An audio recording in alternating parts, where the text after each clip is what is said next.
말에 실수가 없는 자라는 제목으로 하나님의 말씀 전하겠습니다. 제가 전에 한번 말씀드린 적이 있는데요. 저희 교육자들이 건강검진을 받으러 간 적이 있습니다. 그때 이제 한 목사님이 자기가 이제 수면 내시경을 할 때 무슨 소리를 하는지 이렇게 녹음을 하신 거예요. 그래서 무슨 소리를 했는지 궁금하셔서 그 녹음하는 방법도 괜찮구나라고 생각이 들었습니다. 녹음을 해서 무슨 소리가 나셨나요? 이렇게 물어보니까 코가 아파, 코가 아파. 그 얘기만 1시간 내내 했다고 그러더라고요. 그냥. 그 목사님이 이렇게 우리가 어디 이렇게 MT나 뭐 이렇게 갔을 때 코골이가 어마어마하게 크거든요. 근데 이제 그 부분이 저분이 또 저 검사를 받을 때도 여전히 코의 문제를 저렇게 느끼는구나. 왜 녹음을 하냐면요. 테레비에 이 수면 내시경을 할 때 그 모습을 보여줬는데 자기가 의도하지 않았던 그리고 생각하지 못했던 모습을 연예인들이 수면 내시경을 하면서 보는 프로그램들이 있었어요. 그러니까 이제 사람들이 이제 녹음을 하기 시작하는 거죠. 나는 무슨 소리를 하나, 무슨 실수를 할까, 이런 것이죠. 여러분, 그런데 우리가 말을 할 때요, 이렇게 정신이 온전하지 못할 때, 이렇게 뭐 의도적으로 약물을 투여해서 이렇게 수면에 들었을 때 있는 잠꼬대를 할 때도 있지만, 여러분 그냥 평상시에는 어떻습니까? 평상시에 말을 하실 때 전혀 말이 틀리지 않고 상처 주지 않고 온전하게 말을 하시는지 한번 생각해 보시기 바랍니다. 제가 청년 때 한 목사님이 특강을 하실 때 이런 이야기를 하신 적이 있어서, 통화를 할 때, 전화 통화를 할 때 카세트에다가 녹음을 한번 해봐라. 너희들이 무슨 통화 내용을 하는지. 친한 친구랑 통화를 할 때 한번 해봐라. 근데 그 카세트 테이프를 녹음하고 그걸 듣는 그 번거로움을 감내하고 싶지도 않고 뭐 그 부분이 그렇게 가슴에 와닿지 않는데, 제가 오늘 본문을 연구하면서 내가 무슨 말을 하는지를 명확하게 아는 것은 너무나 중요하구나라는 생각이 들었습니다. 오늘 우리가 읽은 본문은 말에 관한, 혀에 관한 내용을 다루고 있어요. 이 혀에 관한 내용을 다루고 있으면서 야고보 사도는 이야기합니다. 온전하게 말하는 사람들, 거룩한 삶, 구별된 삶, 그러한 부분에서 가장 큰 표지, 드러나는 모습이 어떤 모습이 있냐면 입술의 사용으로 나타낸다고 이야기를 하고 있어요. 우리가 말만 잘해도 하나님께 영광 돌리고 거룩한 삶, 참된 경건을 이루면서 살아갈 수 있다라는 것입니다. 때문에 여러분, 오늘 말씀을 나누시고 내가 온전히 하나님께 입술로 영광을 돌리는 귀한 은혜와 사랑이 우리 삶 속에 넘쳐나기를 축원드립니다. 우리가 먼저 본문 1절을 보면 야고보 사도는 이렇게 사람들에게 권면을 해요. 1절 보겠습니다. 내 형제들아, 너는 선생된 우리가 더 큰 심판을 받을 줄 알고 선생이 많이 되지 말라라고 얘기하고 있습니다. 뭘 권면하고 있습니까? 선생이 많이 되지 말래요. 선생이 많이 되지 말라. 초대교회에서는 교사는 여러 은사 가운데 하나였고 또 인정받는, 매우 존경받는 중요한 위치에 있었어요. 때문에 당연히 이 지위나 은사에 걸맞지 않는 사람들도 교사의 직분을 원할 정도로 교사의 직분은 굉장히 중요하고 또 존경받는 자리에 있습니다. 그래서 교회는 심지어 이런 사람들이 너무 많으니까 은사받은 교사와 그렇지 않는 교사, 온전하지 못한 교사를 이렇게 솎아내는 내용도 서신서에서는 나와 있습니다. 갈라디아서를 보면은 사도 바울은 또한 유대주의적인 그 교사들을 통해서 교회를 어지럽게 하는 모습을 지적하고 있어요. 이러한 거짓 교사들은 교리적으로나 도덕적으로 많은 문제를 일으켰습니다. 물론 야고보서에서 이야기하는 이 교사는 이단적인 가르침을 퍼뜨리는 부분보다 또 도덕적인 타락을 부추기지는 않지만 그들의 신앙 고백의 말, 가르침들과는 거리가 있는 삶을 살았기에 지금 그 부분을 지적을 하고 있는 것입니다. 1절을 다시 보시면 우리가 더 심판받은 줄 알라, 이렇게 이야기하고 있어요. 여기서 말하는 심판의 의미와 가장 가까운 의미를 신약성경에서 어디에 나와 있냐면 마태복음 23장 23절부터 28절에 나오는 서기관과 바리새인에 대한 이야기, 예수님의 저주의 표현과 가까운 표현들입니다. 우리 화면을 보시고 같이 한번 읽어보겠습니다. 23절입니다. 시작. 화 있으실진저 외식하는 서기관들과 바리새인들이여 너희가 박하와 회향과 근처의 11조는 들이되 율법에 더 중한 바 정의의 긍휼과 믿음을 버렸도다. 그러나 이것도 행하도 저것도 버리지 말아야 할 것이니라. 계속 읽겠습니다. 맹인된 인도자여 하루살이는 걸러내고 낙타는 삼키도다. 25절 화에 있을진저 외식하는 서기관들과 바리새인들이여 잔과 대접이 겉이 깨끗하되 그 안에는 탐욕과 방탕이 가득하도다. 눈먼 바리새인들이여 너희는 먼저 안을 깨끗이 하라. 그리하면 겉도 깨끗하리라. 화 있을진저 외식하는 서기관들과 바리새인들이여 회칠한 무덤 같으니 겉으로는 아름답게 보이나 그 안에는 죽은 사람의 뼈와 모든 더러운 것이 가득하도다. 이와 같이 너희도 겉으로는 사람에게 옳게 보이되 안으로는 외식과 불법이 가득하도다. 아멘. 28절 제가 다시 한번 읽어드리겠습니다. 이와 같이 너희도 겉으로는 사람에게 옳게 보이되 안으로는 외식과 불법이 가득하도다. 지금 야고보가 이야기하는 선생의 모습은 자신이 가르치는 바를 스스로 행하지 않는 사람들을 이야기하는 것이에요. 그들은 이 공허한 삶으로 그들의 가르침 역시 공허하게 만든다라는 것입니다. 경건을 이야기하지만 능력이 따르지 않는 부분, 교리를 틀리게 가르치지는 않지만 그렇게 가르친 교리가 삶과 분리가 되어서 그 말뿐인 신앙, 말뿐인 가르침, 잘못된 가르침은 아니지만 삶과 분리된 가르침, 지금 그게 문제라고 1절에서 지적하고 있는 것입니다. 2절 계속해서 보겠습니다. 2절은 같이 한번 읽어보겠습니다. 시작. 우리가 다 실수가 많으니 만일 말에 실수가 없는 자라면 온전한 사람이라 능히 온 몸도 굴레 씌우리라. 아멘. 지금 2절은 두 가지를 이야기하고 있어요. 많이 선생되지 말아라. 그리고 우리의 실상을 이야기합니다. 뭐라고 이야기해요? 나는 말에 실수가 있습니까? 없습니까? 실수가 있습니까? 없습니까?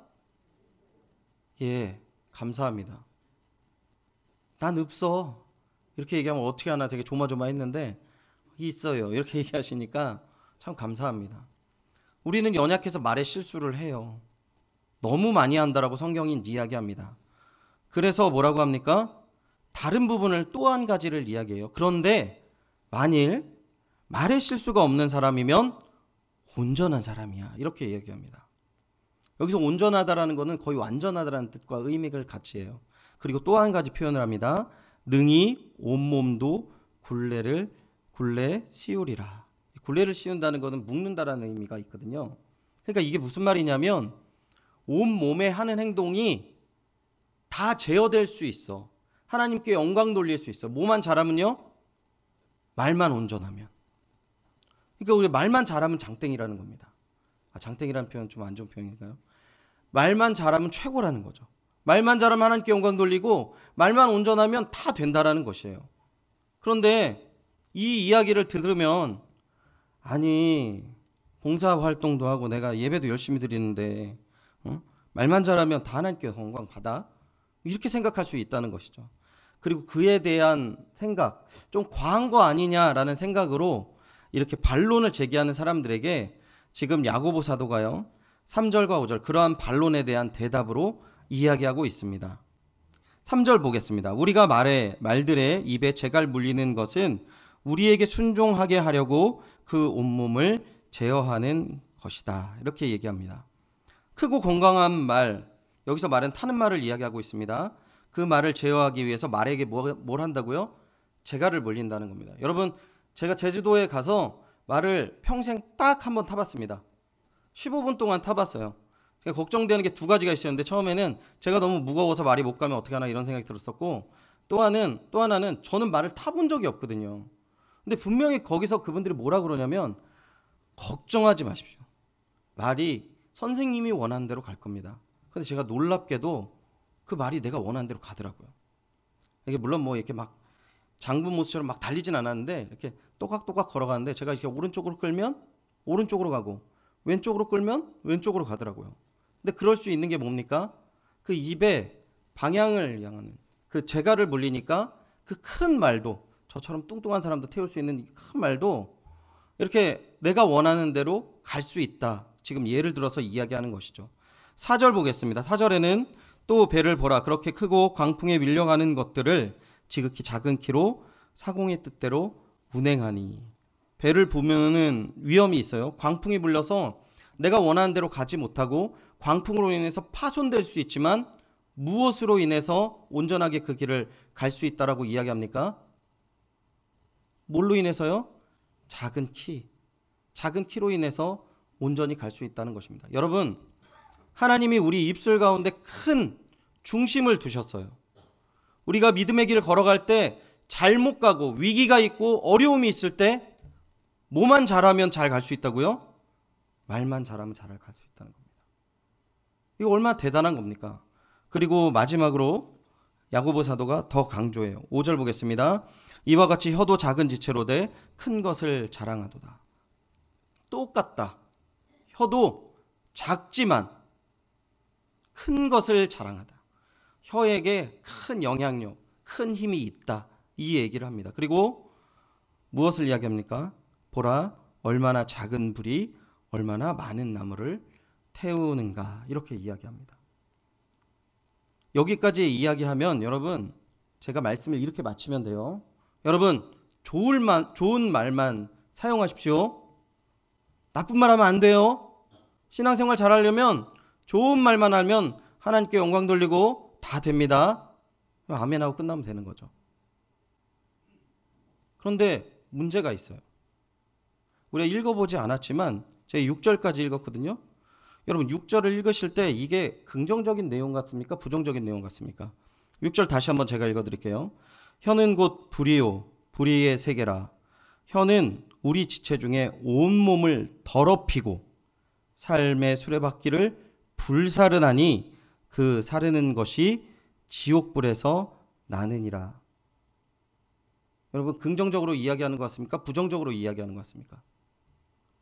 대답 좀 해주세요, 여러분. 부정적으로 이야기하고 있어요. 대답 좀 해주세요. 네. 그리고 이 부분에 대해서 뭐라고 결론을 내렸냐면 여러분 읽어보진 않았지만 8절을 한번 읽어보겠습니다. 8절 같이 한번 읽어보겠습니다. 시작. 혀는 능히 길들일 사람이 없나니 쉬지 아니하는 악이요 죽이는 독이 가득한 것이라. 아멘. 여러분 지금 야고보 사도가 말의 중요성을 이야기하셨습니까? 안 이야기하셨습니까? 이야기했죠. 말을 온전히 해야 된다. 말이 너무나도 중요하다. 근데 8절 말씀은 뭐예요? 길들일 사람이 없대요. 길들일 사람이 없대요. 그럼 성경 말씀 왜 이렇습니까 지금? 그럼 길들일 사람 없는데 왜 이 말입니까? 야고보 사도는요.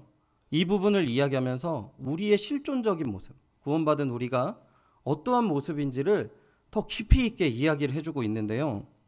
10절을 같이 한번 읽어보겠습니다. 10절입니다. 시작. 한 입에서 찬송과 저주가 나오는 도다. 내 형제들아 이것을 마땅하지 아니하니라. 지금 뭘 이야기하고 있습니까? 구원받은 너희들이 언제는 하나님 찬양하고 기도하고 거룩한 말하고 다 잘 지내는데 돌아만 서면 저주와 욕과 불평과 악이 확 쏟아져 나온다는 거죠. 아니신 분 한번 마음속으로 한번 손들어. 저에 대해서 이야기를 하는가 이렇게 이야기할 수 있는데 이게 인간의 실존인 거예요. 우리는요 정말 하나님 붙잡아 주시지 않으면 어느 쪽으로 가는 겁니까? 한두 곳도 없이 세상에 밀려갈 수 있다는 겁니다. 그리고 그 실존을 지금 야고보 사도가 지적하는 거예요. 너희들이 때로는 하나님 찬양하고 거룩한 일 이야기하고 선한 권명과 사랑으로 하는 거 안다.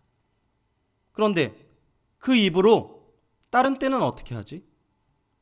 남을 비난하고 또 욕도 하고 또 불평과 불만하고 하나님을 외면하고 그런 말을 하니 안 하니? 라고 얘기하는 거예요. 근데 우리의 실존인 거예요, 이게. 이 땅 가운데 우리가 구원받은 백성이 하나님의 은혜를 맛보고 인생길을 걸어갈 때에 우리의 실존에 대해서 성경이 이렇게 딱 이야기를 하는 것입니다. 여러분, 죄는요, 특별한 사람이 짓는 것이 아니에요. 죄는요, 인상이 막 이상한 사람이 짓는 게 아니에요. 정말 저 사람은 정말 그렇지 않을 거야 라고 했던 사람들이 가끔씩 일을 터뜨리고 말도 못할 문제를 터뜨리는 경우가 우리 종종 보거든요. 근데 그냥 평범한 사람이에요. 근데 이게 우리의 모습이라니까요. 그래서 야고보 사도가 뭘 이야기합니까? 13절 보겠습니다. 너희 중에 지혜와 총명이 있는 자 누구냐? 그렇게 이야기를 하고요. 14절 그러나 너희 마음에 독한 시기와 다툼이 있으면 자랑하지 말라. 진리를 거슬려 거짓말하지 말라. 15절 이러한 지혜는 위로부터 내려온 것이 아니요 땅 위의 것이요 정욕의 것이요 귀신의 것이니 시기와 다툼이 있는 곳에는 혼란과 모든 악한 일이 있음이라. 우리가 독한 시기와 다툼이 있을 때에는 그러한 독한 다툼과 시기는 어디서 온다고 이야기합니까? 지금 15절 어디서 온다고요? 땅에서 온다고 얘기합니다. 정욕의 것이라고 얘기하고요. 귀신의 것이라고 이야기하고 있습니다. 여러분, 세상 가운데 살아갈 때 세상이 주는 것들이 우리 삶 속으로 들어오게 되면 그 부분으로 인하여서 더 온전하고 선하고 기뻐하는 일들로 가득 차는 것이 아니라 지금 세상이 주는 것으로 인하여서 완전히 망가질 수 있는 부분들을 이야기하는 거예요. 다시 한번 정리하겠습니다. 첫 번째, 말은 중요합니까? 중요하지 않습니까? 중요합니다. 두 번째, 근데 우리는 말을 잘합니까? 못합니까? 잘 못해요. 왜요? 실존적인 거 얘기했어요. 우리의 마음속에는 선한 것도 추구할 수 있지만 악한 것들에 대해서 또한 미혹을 받고 쫓아갈 수 있다라는 것입니다. 그러기 위해서 뭘 해야 되냐는 것이에요.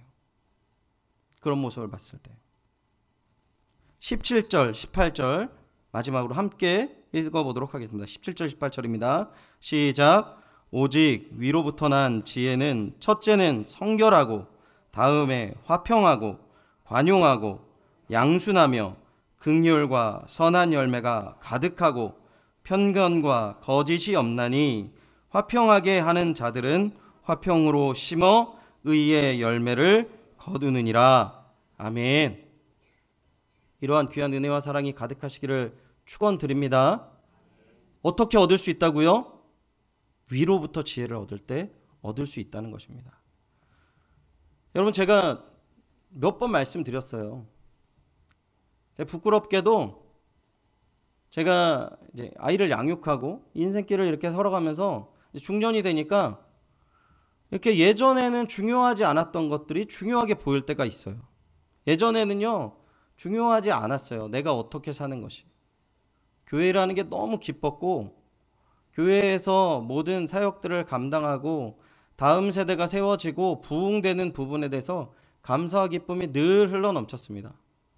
내 삶은 그렇게 크게 그 기쁨에 해당되지 않았어요. 그런데 아이를 낳고 쭉 보니까 많은 것들이 원하게 되더라고요. 집도 좋은 집에 살아야 되고 차도 좋은 차로 바꿔야 되겠어요. 아이랑 더욱더 많은 시간 보내고 싶고 더욱더 좋은 걸 누리고 싶어져요. 이게 위에서 주는 마음일까요? 물론 하나님께서 가정을 하나님의 소유로 삼으시고 하나님 안에서 온전한 가정을 세우시기를 원하실 것입니다. 그거와 별개로 세상이 주는 것과 하나님의 주는 것들에 대해서 묘하게 세상은 우리를 미혹한다라는 것입니다. 제 실례를 들어서요. 제가 처음 이 연희교회를 왔을 때 저희 사택에 처음에 들어갔을 때 너무 감사했어요. 정말 이 서울 땅에 교회 사역하면서 사택을 허락하신 게 너무 감사하고 기뻤어요. 근데 그 감사와 기쁨이 처음 제가 첫날 밤을 보냈을 때랑 지금의 저의 모습은 너무 많이 차이가 나는 것 같아요. 이게 인간의 모습입니다. 그런데 이러한 마음들에서 우리가 좀 더 거룩한 것들을 쫓고 나아가기 위해서는 뭐를 하라고요? 위의 지혜를 구하라고 말씀하시는 것입니다. 여러분, 큰 부흥을 경험하셨고 하나님께서 여러분을 만지셔서 눈물과 기쁨으로 또한 신앙생활을 하셨을 것입니다. 그러나 신앙은 추억이 아니에요. 오늘 하나님과 동행하며 오늘 하나님의 그 위로부터 난 지혜를 누리고 온전한 그 거룩한 일들을 내가 순복하면서 이루어 나아갈 때 우리가 더욱더 하나님의 풍성하심을 깨닫고 육으로부터 세상으로부터 오는 악과 거짓과 미혹들을 이길 수 있는 것입니다. 이 귀한 은혜와 사랑이 늘 이 자리에 주님을 바라보시며 기도하시는 모든 성도님들 그리고 주님의 동역자분들에게 충만하시기를 축원드립니다. 말씀을 정리하겠습니다. 야고보 사도는 방향을 제시하고 있어요. 말을 제어하기 위해서 우리가 하늘의 것들을 추구해야 한다라고 이야기하고 있습니다. 여러분, 늘 기도가 잘 되십니까? 늘 잘 되는 분들도 계세요. 근데 언제는 저는 기도는 안 되고 기도가 또 잘 될 때도 있고 이러더라고요. 이게 고민이 많았어요. 남들 되게 열심히 기도할 때 제가 기도 못할 때 굉장히 고민이 많이 됐거든요. 근데 제가 이 말씀을 고민하다 보니까 은혜더라고요. 하나님에게 간구하면 하나님이 그 선함으로 채워주셔서 우리를 기도할 수 있게 하시는구나. 그리고 제가 말씀을 한때 굉장히 많이 봤거든요. 한 달에 한 2번씩 이독씩도 가능했을 정도가 있어요. 너무 자주 보면 속도가 빨라져요. 근데 지금 그렇게 읽지 못하거든요. 근데 그게 늘 자책이었어요. 강제로 이렇게 귀에 꽂고 말씀 이렇게 속독하는 것들을 보기도 하고 또 이제 다른 성경을 봐서 또 보기도 하고 막 이렇게 이런 거 저런 거 해봤는데 이 말씀을 보니까 제가 세상을 더 바라봤구나. 더 하나님에게 간구하고 나아가지 못하였구나. 이러한 회개가 되어지더라고요. 이 자리에 한 분도 나는 대충 신앙생활하고 난 앞으로 그냥 예배 드리다가 그럼 모든 것들이 다 되지 뭐 이렇게 생각하신 분 단 한 분도 없을 줄 압니다. 우리는 더욱더 하나님의 풍성하심을 누리길 소원하고 하나님의 은혜 가운데 거하길 소원할 것입니다. 그러한 소원하는 마음 그리고 그렇게 간절히 주님을 바라는 마음 더욱더 주님 안에서 간구하시며 누리시는 귀한 은혜와 사랑이 이 자리에 계신 한 분 한 분을 통하여서 하나님께 지혜를 청하고 위로부터의 지혜를 누릴 때에 우리가 생각지도 못한 믿음의 길이 열리고 증거되어진다라는 것들을 세상 사람들에게 증거하시고 또한 살아계신 말씀이 증거되어지는 귀한 역사가 가득하시기를 축원드립니다.